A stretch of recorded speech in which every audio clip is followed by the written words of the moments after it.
یہ در حقیقت ملک و ملت کا سرمایہ ہے۔ اب ذمہ داری ہوتی ہے سماج کی، اب ذمہ داری ہوتی ہے معاشرے کی، اب ذمہ داری ہوتی ہے والدین کی۔ والدین اپنی ذمہ داری سمجھیں، سب سے پہلے تو والدین اپنی ذمہ داری سمجھیں کہ ہمیں اپنے بچے کو قیمتی بنانا ہے، ہمیں اپنے بچے کو اسلام کا سپاہی بنانا ہے، دین کا داعی بنانا ہے، ہمیں اپنے بچے کو ملک و ملت کا روشن چراغ بنانا ہے، ملک و ملت کا قائد اور رہنما بنانا ہے۔ یہ سب سے پہلے ہم عزم کریں۔ یہ تو خام مٹی ہے، خام مٹی ہوتی ہے، کچی مٹی ہوتی ہے، اس کو جس شکل میں چاہیں آپ ڈال دیں۔ یہ انسان کی بھی مثال ایسی ہے، انسان کی مثال بھی ایسی ہے، وہ خام مٹی کی طرح۔ یہ جو بچے بول پا رہے تھے، دو لفظ کھڑے ہو کے بول پا رہے تھے، کیا یہ شروع سے بول پا رہے تھے؟ نہیں، 2-4 سال جب ان پر محنت کی گئی تب ان کو بولنا آ گیا، تب ان کے حروف درست ہو گئے، تب ان کا شین قاف درست ہو گیا، تب ان کو قرآن پڑھنا آ گیا، تب ان کی زبان پر بسم اللہ آ گئی، اور تب ان کو پڑھنا لکھنا آیا۔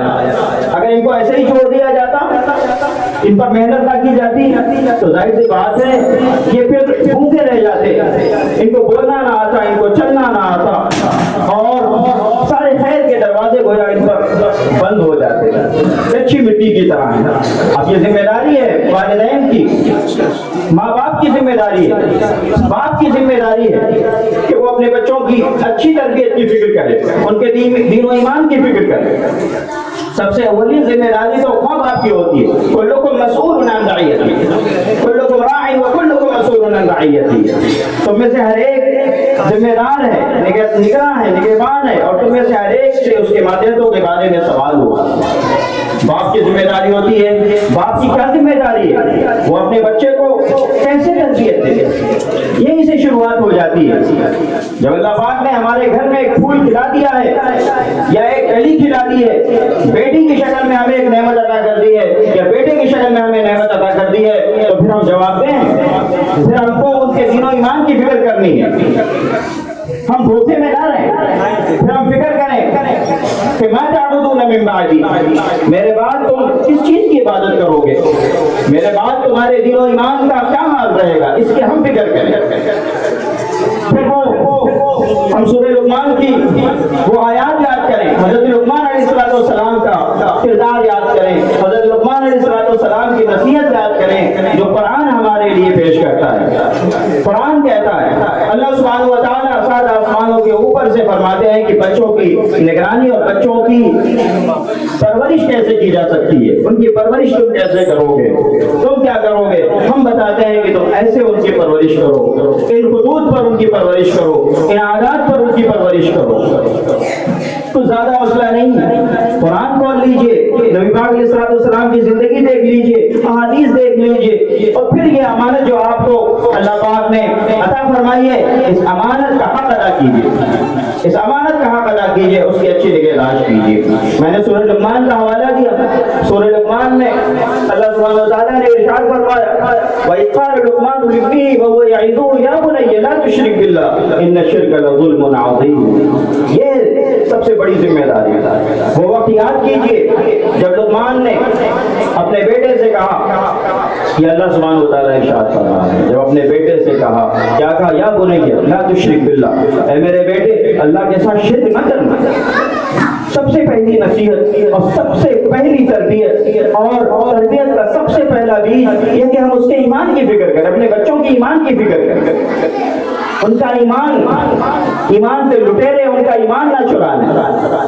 جگہ جگہ جو ایمان کے لٹیرے ہیں اور ایمان کے سوداگر ہیں، ان کے ایمان کا سودا نہ کر لیں، ان کی فکر کریں، ان کا ایمان سلامت رہے۔ سب سے پہلی نصیحت حضرت لقمان علیہ السلام نے جو اپنے بیٹے کو فرمائی، اور قرآن نے رہتی دنیا تک کے لیے، ہمیشہ رہنے والی، قیامت تک باقی رہنے والی انسانیت کے لیے جو بات قرآن میں نقل کر دی وہ یہ، لا تشرک باللہ ان الشرک لظلم عظیم، بے شک شرک بڑا گناہ ہے۔ اور اس کے بعد اللہ پاک نے 2 آیتوں میں ماں باپ کا مقام بیان کیا، ماں باپ کا مقام بیان کیا، یعنی گویا یہ کہا کہ لقمان جو تمہیں نصیحت کر رہے ہیں، ان کا تم پر کیا حق ہے، ان کا تم پر کیا حق ہے، ایک اولاد پر ماں باپ کا کیا حق ہے، اس کی اطاعت کرنا، اس کی خدمت کرنا، اس اس کی ہر بات ماننا جب تک وہ حق پر ہو، اور جب تک خالق کی نافرمانی نہ ہو تب تک اس کی ہر بات ماننا۔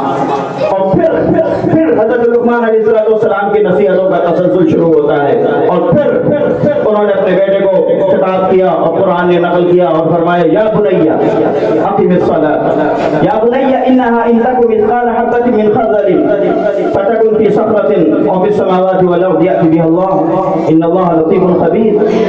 اللہ سے کچھ بھی چھپا ہوا نہیں ہے، اللہ سے کچھ بھی چھپا ہوا نہیں ہے، ایک رائی کا دانہ بھی اللہ سے چھپا ہوا نہیں ہے۔ ہم جو بھی عمل کریں گے، تم جو بھی عمل کرو گے، وہ قیامت کے دن اس کو سامنے لے آئے گا۔ بے شک اللہ بہت باریک بھی ہے، بہت خبر رکھنے والا ہے۔ پھر کیا نصیحت کی؟ یا بنی اقم الصلاۃ وامر بالمعروف وانہ عن المنکر واصبر علی ما اصابک ان ذلک لمن عزم الامور۔ بیٹے، اے میرے بیٹے، نماز قائم کرنا، نماز قائم کرنا، نماز قائم کرنا، اور بھلائی کا حکم دینا اور برائی سے روکنا، اور جو مشکلات تمہیں پیش آئیں راستے میں، حق کے راستے میں چلنے پہ، ان مشکلات پر صبر کرنا، اس لیے کہ صبر کرنا ہمت والوں کا کام ہے، یہ عزیمت کا کام ہے۔ اور پھر معاشرت کے حقوق بتائے، معاشرت کا طریقہ بتائے کہ لوگوں کے ساتھ رہنا سہنا کیسے، چلنا کیسے۔ فرمایا لا تمشی فی الارض مرحا، زمین میں اتراء کرنا چلو، زمین میں اتراء کرنا چلو۔ ان اللہ لا یحب کل مختال فخور، اللہ اترانے والوں کو اور اترا کر چلنے والوں کو، فخر کرنے والوں کو پسند نہیں کرتا۔ ولا تصعر خدك للناس ولا تمشي في الارض مرحا۔ فرمائے وقصد فی مشیک، اپنی چال کو میانہ رو رکھو، میانہ رو رکھو، وقصد فی مشیک واغضض من صوتک، اپنی آواز کو پست رکھو۔ ان انکر الاصوات لصوت الحمید، بہترین چیپٹر، بہترین خطوط تو قرآن ہمیں عنایت فرماتا ہے، یہ پورا چارٹ قرآن ہمیں عنایت فرماتا ہے کہ ایک باپ کی کیا ذمہ داری ہے۔ یہ جو بچے ہمیں عنایت ہوئے ہیں، یہ جو اولاد کی شکل میں، یا اولاد کی شکل میں جو اللہ پاک نے ایک امانت ہمارے ذمہ کی ہے، ہم اس امانت میں کہیں خیانت نہ کریں۔ اور سب سے پہلے تو بات اپنی ذات سے شروع ہوتی ہے، اپنی ذات سے شروع ہوتی ہے، اس لیے کہ بچے دیکھ کر جتنا سیکھتے ہیں اتنا وہ پڑھ کر اور سن کر نہیں سیکھتے، جتنا دیکھ کر سیکھتے ہیں۔ اور والدین، ان کے ماں باپ ان کے لیے سب سے بڑا رول ماڈل ہوتے ہیں۔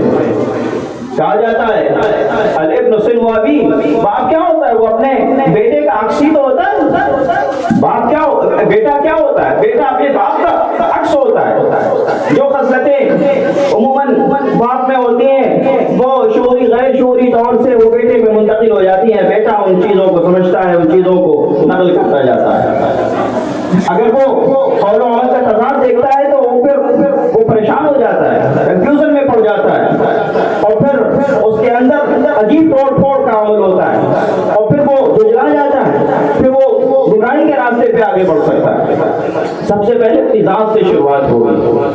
اگر ہم کو اچھی نسل دینی ہے، اور یہ ہم اس کا احساس کرتے ہیں کہ امانت ہے، اس امانت میں خیانت نہیں ہونی چاہیے، اس امانت کو کما حقوق ہمیں ادا کرنا ہے، اور یہ سمجھیں کہ ایک ایک بچہ جو میرے آنگن میں ہے، جو میری گودوں میں ہے، وہ در حقیقت اللہ کی امانت ہے، اور وہ در حقیقت قوم و ملت کا سرمایہ ہے۔ ہم اس کے لحاظ سے ذرا ان کی پرورش کر کے دیکھیں، اس زاویے سے سوچ کر دیکھیں، تو انشاءاللہ پھر ہم جو اپنے بچوں کی تربیت کی فکر کریں گے وہ کچھ دوسری شان کی بات ہوگی، وہ کوئی دوسری چیز ہوگی۔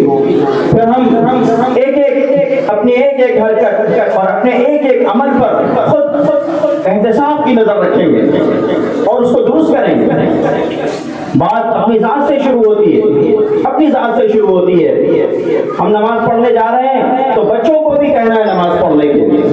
7 سال کی عمر سے بچوں کو نماز کی تلقین کرنی ہے، اور پھر جب 10 سال کا بچہ ہو جائے تو پھر اس کو نماز چھوڑنے پر اس کی سرزنش کرنی ہے، اس کو اچھی عادتوں کا پابند بنانا ہے، اس کو سچ بولنے کی تلقین کرنی ہے، اس کے سامنے خود بھی سچ بولنا ہے، وعدے کو پورا کرنا، عہد کو پورا کرنا، امانت، دیانت، یہ ساری چیزیں، اچھی خصلتیں اس کے اندر پیدا کرنا، یہ ایک باپ کی ذمہ داری ہوتی ہے۔ اس کو اچھے اسکول میں داخل کرائے، اس کو اچھا ماحول دے، اچھے اساتذہ اس کو فراہم کرائے،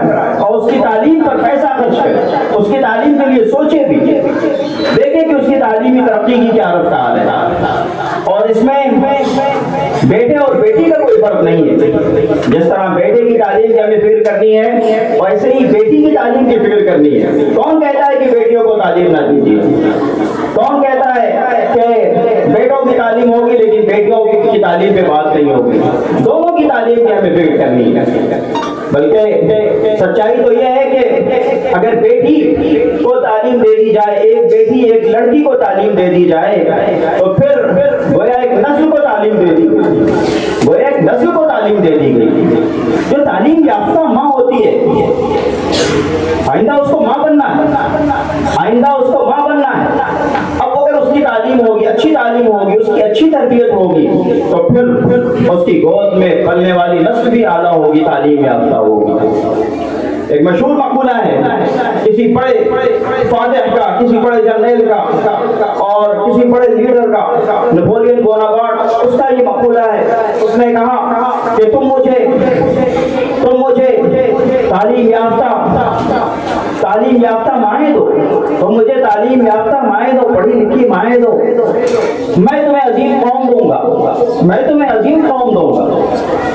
آج بچوں کی تعلیم پہ یا تو ان کو تعلیم دی جا رہی ہے لیکن جو حدود ہونی چاہیے، جو قیود ہونی چاہیے، جو پابندیاں ہونی چاہیے، جو ماحول ہونا چاہیے ان کو تعلیم دینے کا، اس میں کمیاں ہو رہی ہیں.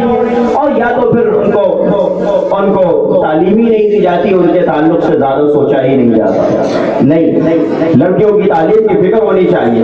ایک حدیث شریف مجھے یاد آتی ہے، رسول پاک علیہ الصلوۃ والسلام نے ارشاد فرمایا من عال ثلاث بنات او ثلاث اخوات او بنتين او اختين واحسن اليهن وادبهن وزوجهن وجبت له الجنه يفله الجنه كما قال رسول الله صلی اللہ علیہ وسلم. حضور پاک علیہ الصلوۃ والسلام نے ارشاد فرمایا کہ جس نے تین بیٹیوں کی پرورش کی یا تین بہنوں کی پرورش کی یا دو بیٹیوں کی پرورش کی یا دو بیٹیوں کی یا دو بہنوں یا دو بیٹیوں کی پرورش کی، اور پھر پرورش کیا کی کہ ان کے ساتھ ہمیشہ اچھا سلوک رکھا، اچھا سلوک ان کے ساتھ، اچھا برتاؤ ان کے ساتھ کیا اور ان کو ادب سکھایا، زیور ادب سے، زیور تعلیم سے ان کو آراستہ کیا اور پھر ان کی شادی کر دی، وجبت له الجنہ، اس کے لیے جنت واجب ہو جاتی ہے، یہ بشارت ہے. لڑکیوں کی تعلیم کا بھی انتظام ہوگا، لیکن چونکہ اللہ سبحانہ و تعالیٰ کا یہ نظام ہے اور یہ دو جنسیں ہیں، یہ دو صنف ہیں، ایک لڑکوں کی صنف ہے، ایک لڑکیوں کی صنف ہے، ایک مردوں کی صنف ہے، ایک عورتوں کی صنف ہے. ان دونوں کو ایک ساتھ خلط ملط کر دینا یا ان کی تعلیم کا بالکل آزادانہ ماحول بنا دینا، ظاہر سی بات ہے اس کے نقصانات جو سامنے آ رہے ہیں، جو دنیا جانتی ہے، اس کو بیان کرنے کی ضرورت نہیں ہے. تعلیم کا اور خاص طور سے ابتدائی تعلیم بچوں کی، جس طرح بچوں کی اسی طرح بچوں کی، یہ تو ضروری ہے، بلکہ لڑکیوں کی تعلیم اشد ضروری ہے. ان کے ایمان کی فکر کر لی جائے، ان کو بنیادی باتیں بتا دی جائیں، ان کو بنیادی مسائل جو ان کو بتاؤں، یہ تو ہر بچی کا حق ہے. اور اس کے بعد پھر اعلیٰ تعلیم کے راستے کھلے ہوئے ہیں، لیکن ڈھونڈیے ایسی درسگاہوں کو، ایسے اداروں کو جہاں پر ان کی عفت و عصمت بھی محفوظ رہے، جہاں پر ان کو اعلیٰ سے اعلیٰ تعلیم دی جائے. ایسے اداروں کو، ایسے مدارس کو ڈھونڈیے، چراغ لے کر ڈھونڈیے، اگر مل جائیں تو پھر بہت اعلیٰ ہے. ان کو محفوظ ماحول میں جہاں پہ غیروں سے اختلاط نہ ہو، جہاں پر ان کی عفت و عصمت پر کوئی خطرہ نہ ہو، وہاں پر ان کو تعلیم دلائیے اور بہت آگے لے جائیے. ان کو ڈاکٹریٹ کے میدان میں لے جائیے، ان کو انجینئرنگ کے میدان میں لے جائیے، اور خاص طور سے ڈاکٹریٹ اور نرسنگ کا جو شعبہ ہوتا ہے اس میں ضرورت ہوتی ہے کہ مسلم لڑکیاں آگے آئیں اور تعلیم حاصل کریں. لیکن یہ تعلیم کن راستوں سے ہو کے گزرے گی اور کس ماحول میں ہوگی، یہ دیکھنا بہت ضروری ہے. ورنہ ایمان کی قیمت پر، ورنہ عفت و عصمت کی قیمت پر اعلیٰ سے اعلیٰ تعلیم ہمارے لیے فضول ہے، بلکہ بہت بڑا خسارہ ہے، بہت بڑا گھاٹا ہے. اس سے بڑا گھاٹا کوئی نہیں ہے کہ اعلیٰ تعلیم تو دے رہے ہیں لیکن بچیوں کا ایمان سلامت نہیں ہے. اعلیٰ تعلیم دے رہے ہیں لیکن بچیاں عفت و عصمت کا سودا کر لیں، شرم و حیا کا زیور اتار کر پھینکتے تو پھر یہ اعلیٰ تعلیم اس سے تو بہتر یہ تھا کہ جہالت ہی رہتی ہے، جاہلی رہتی بچی۔ یہ چیزیں دیکھنی، ان دونوں کے درمیان توازن کرنا ضروری ہے۔ آج یہ دیکھا جاتا ہے کہ عام طور سے لوگ کانوینٹ اسکولوں کی طرف جا رہے ہیں، کانوینٹ اسکولوں کی طرف ایک ٹور سی لگی ہوئی ہے، کانوینٹ اسکولوں کی طرف بچیاں بھی جا رہی ہیں، بھیجی جا رہی ہیں، اور بچے بھی جا رہے ہیں۔ اور حد تو یہ ہے کہ پلے کا جو اسکول جو کلاس ہوتی ہے، پلے کلاس ہوتی ہے جو بالکل شروع میں ہوتی ہے، اطفال کہہ سکتے ہیں، اس میں بھی یعنی 2-3 سال کے بچے بھی بسوں میں بھر بھر کے ان کو والدین بھیج دیتے ہیں، اور وہ غیروں کے رحم و کرم پہ ہوتے ہیں۔ میں کسی پر نقطہ چینی نہیں کر رہا ہوں، لیکن وہ آپ کے مقابلے میں ان کے حق میں آپ سے زیادہ مخلص تو نہیں ہوں گے۔ جو بھی ہیں جن کے ہاتھوں میں وہ بچے جا رہے ہیں وہ آپ سے زیادہ مخلص تو نہیں ہوں گے۔ آپ جتنا ان کی نگہداشت کر سکتے تھے، لیکن ایک ماحول سا بن گیا، ایک کلچر سا بن گیا، چھوٹی عمر ہی سے بچوں کو کانوینٹ اسکولوں میں بھیج دیا جاتا ہے، بچیوں کو بھی بھیج دیا جاتا ہے۔ اور کس لیے بھیجا جاتا ہے؟ کس لیے بھیجا جاتا ہے؟ شاید اس لیے بھیجا جاتا ہے کہ انگریزی آ جائے گی۔ تجربہ یہ بتاتا ہے، لوگ بتاتے ہیں، دیکھنے میں آتا ہے کہ جو سبجیکٹ ہوتا ہے وہ تو کہیں گم ہو جاتا ہے اور انگریزی میں پھنسے رہ جاتے ہیں اکثر بچے۔ چند شاید کچھ نکل جائیں، یا شاید ان کو ان کے گھر کا اچھا ماحول مل گیا، گھر میں کچھ پڑھے لکھے لوگ ہیں، یا کوچنگ پہ کوچنگ، اتنا بوجھ کہ بچہ پڑھ کر آیا اور پھر اس پہ کوچنگ اور پھر اس پہ کوچنگ، اور زیادہ مذہب کی فکر ہے، دین کی فکر ہے تو مذہبی کوچنگ اور مولوی صاحب کی کوچنگ، حافظ جی کی کوچنگ، یہ سارا بوجھ اس پر۔ مقصد کیا ہے کہ انگریزی اس کو آ جائے، اس کی انگریزی آ جائے، اور انگریزی آتی نہیں ہے۔ تجربے سے یہ سمجھ میں آتا ہے کہ انگریزی کے چکر میں ساری چیزیں خراب ہو جاتی ہیں۔ یہ ان اسکولوں کا حال ہو سکتا ہے، آپ دیکھیں، آپ بھی دیکھیں، میں بھی دیکھ رہا ہوں، ان اسکولوں کا حال ہوگا جہاں کی انتظامیہ مسلم ہے، جہاں کی انتظامیہ مسلم ہے، وہاں پہ بھی شاید بہت زیادہ فائدہ آپ کو حاصل نہ ہو، بہت زیادہ فائدہ آپ کو حاصل نہ ہو، اس لیے کہ جو غیر فطری طریقہ تعلیم کا اور تربیت کا لاد دیا گیا ہے، جو کہیں سے منگوا لیا گیا ہے، باہر سے امپورٹ کر لیا گیا اور یہاں تھوپ دیا گیا ہے، جو یہاں کے ماحول کے مناسب نہیں ہے، وہ راس نہیں آ رہا ہے، وہ راس نہیں آ رہا ہے۔ انگریزی کی تعلیم اس سے بہت زیادہ کچھ ہونے والا نظر نہیں آ رہا ہے، ہوتا ہوا نظر نہیں آ رہا ہے۔ یہ مسلم جو انتظامیہ ہے اسکولوں کی، وہاں کی بات کی جا رہی ہے، اور اگر خدا نخواستہ عیسائی مشنری کے اسکول ہیں اور غیروں کے اسکول ہیں، کانوینٹ اسکول ہیں، اس طرح کے ہیں، اور وہاں پہ ہماری بچیاں جاتی ہیں، ہمارے بچے جاتے ہیں، تو کہنے کی کیا ضرورت ہے؟ وہ سب جانتے ہیں کہ وہاں پہ کیا تعلیم ہوتی ہے اور کیا وہاں پہ تربیت ہوتی ہے۔ اگر تعلیم کچھ مل بھی رہی ہے، اگر تعلیم کچھ مل بھی رہی ہے، لیکن اگر ان کی اچھی تربیت نہیں ہو رہی ہے، ان کی اچھی تربیت نہیں ہو رہی ہے، یا ان کے دین و ایمان کو چرایا جا رہا ہے غیر شعوری طور سے یا شعوری طور سے، اور بچے اپنے ایمان کی قدر و قیمت سے غافل ہوتے جا رہے ہیں، تو پھر ایسی تعلیم سے ہمیں فائدہ کیا ہے؟ ایسی تعلیم سے ہمیں فائدہ کیا ہے؟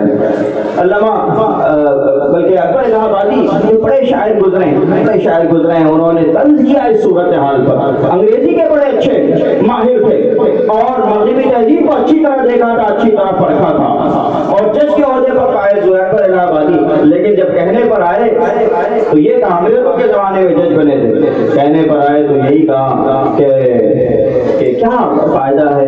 کہا کہ لڑکیاں پڑھ رہی ہیں انگریزی، لڑکیاں پڑھ رہی ہیں انگریزی، قوم نے ڈھونڈ لی فلاح کی راہ، قوم نے ڈھونڈ لی فلاح کی راہ، اور یہ ڈرامہ دکھائے گا کیا سین، پردہ اٹھنے کی منتظر ہے نگاہ، پردہ اٹھنے کی منتظر ہے نگاہ، قوم نے ڈھونڈ لی فلاح کی راہ، لڑکیاں پڑھ رہی ہیں انگریزی، قوم نے ڈھونڈ لی فلاح کی راہ، یہ ڈرامہ دکھائے گا کیا سین، پردہ اٹھنے کی منتظر ہے نگاہ۔ کیا طنز کیا؟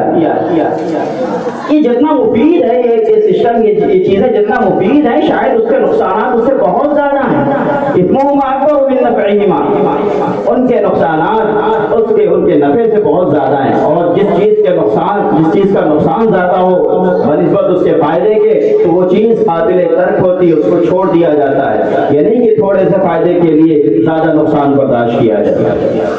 ایک اور شعر ان کا بڑا عجیب ہے، انہوں نے کہا حامدہ چمکی نہ تھی انگلش سے جب بیگانہ تھی، حامدہ چمکی نہ تھی انگلش سے جب بیگانہ تھی، اب ہے شمع انجمن پہلے چراغ خانہ تھی۔ تو یہ ترقی ہے، پہلے چراغ خانہ تھی، پہلے گھر کا چراغ تھی، اور اب انگلش پڑھ کر وہ جو محفلوں کی زینت بن گئی ہے۔